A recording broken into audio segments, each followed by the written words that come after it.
फौजी अदालतों में सिविलियंस के ट्रायल के फैसले के खिलाफ इंट्रा कोर्ट अपील पर समाअत कल तक के लिए मुलतवी कर दी गई है। समाअत का अहवाल जानेंगे। राजा मोहसिन एजाज हमारे साथ मौजूद हैं, बताइएगा। देखिए, अब इस केस की समाअत कल होगी और कल भी वज़ारत दिफा के वकील ख्वाजा हारिस अपने दलाइल जारी रखेंगे। आज होने वाली समाअत के मौके पर जो एडिशनल एडवोकेट जनरल पंजाब हैं, उन्होंने मुजरिमान को कैद तन्हाई में रखने से मुतालिक जो रिपोर्ट है वो पेश कर दी है और उनकी जानिब से ये बताया गया है कि मुजरिमान को सुबह 7:30 बजे नाश्ते के बाद लॉन में लाया जाता है और शाम बजे तक मुजरिमान जो हैं वो बाहर रहते हैं। इस मौके पर जस्टिस जमाल मंदोखेल ने इस्तफसार किया कि लॉन कौन सा है, डेथ सेल वाला लॉन तो नहीं है। एडिशनल एडवोकेट जनरल ने कहा नहीं सर, ये वो वाला लॉन नहीं जो आपने देखा हुआ है। जेल में ट्रक शॉप है और कॉफ़ी वगैरह भी वो लोग पी सकते हैं और घर से मुजरिमान को मैट्रेस भी दिए गए और इसके साथ साथ दीगर जो सहूलियात हैं वो भी उन्हें दी जा रही हैं। एडिशनल एडवोकेट जनरल इस मौके पर वकील फैसल सिद्दीकी से एडिशनल एडवोकेट जनरल का भी मुकालमा हुआ कि आपका मतलब है कि घर वाला माहौल है। जस्टिस मुशर्रफ हिलाली ने कहा कि आपने गलत बयानी की तो हम जेल इस्लाहात कमेटी जो सुप्रीम कोर्ट ऑफ पाकिस्तान की तरफ से कायम की गई है उससे भी रिपोर्ट मंगवा लेंगे। इस मौके पर एडिशनल एडवोकेट जनरल का कहना था कि मुझे 30 साल प्रैक्टिस करते हो गए हैं, मैं क्यों अदालत में झूठ बोलूंगा। इस पर जस्टिस मुशर्रफ हिलाली ने उन्हें हवाला दिया कि वो भी बतौर एडिशनल एडवोकेट जनरल केपी काम कर चुकी हैं और जब आप सरकारी वकील होते हैं तो फिर सरकार का मौक़िफ़ भी जो है वो सामने रखना होता है। इससे कबल जो दौरान समाअत जो है वो ये जस्टिस जमाल मंदोखेल की जानिब से ये भी रिमार्क दिए गए कि इंसदाद दहशतगर्दी अदालत से मुलजिम बरी हो रहा है, इसे फौजी अदालत से सजा हो रही है।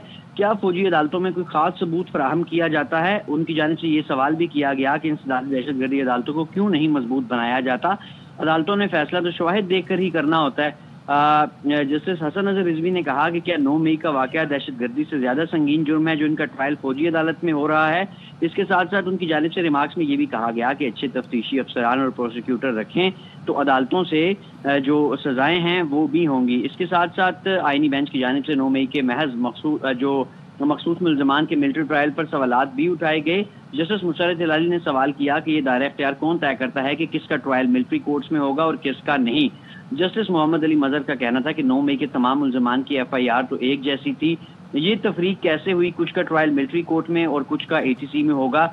जस्टिस नईम अख्तर अफगान ने सवाल किया कि ख्वाजा साहब 9 मई के कुल कितने मुल्ज़मान थे, जिन मुल्ज़मान को मिलिट्री कोर्ट्स में भेजा गया इनसे मुताल्लिक कौन कोई ATC का जो ऑर्डर है वो तो दिखा दें। जस्टिस जमाल मंदोखेल की जानिब से ये सवाल उठाया गया कि मिलिट्री कस्टडी लेने का प्रोसेस कौन शुरू करता है। जस्टिस मुशर्रफ हिलाली का अपने रिमार्क्स में कहना था कि कोई मिसाल दें जहां आइन मुअत्तल किए बगैर सिविलियंस का मिलिट्री ट्रायल हुआ हो।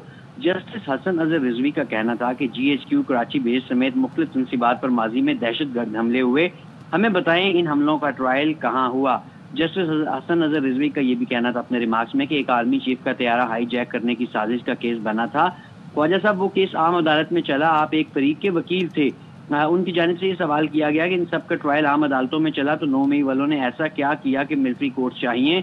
जस्टिस मोहम्मद अली मजहर का कहना था कि इन तमाम मुकदमात की एक FIR भी हमें दे दें और अब इस केस की जो समाअत है उसे कल तक के लिए मुलतवी किया गया है और कल भी जो वज़ारत दिफा के वकील हैं ख्वाजा हारिस वो अपने दलाइल का सिलसिला जारी रखेंगे। ठीक है, बहुत शुक्रिया आपका अपडेट करने के लिए।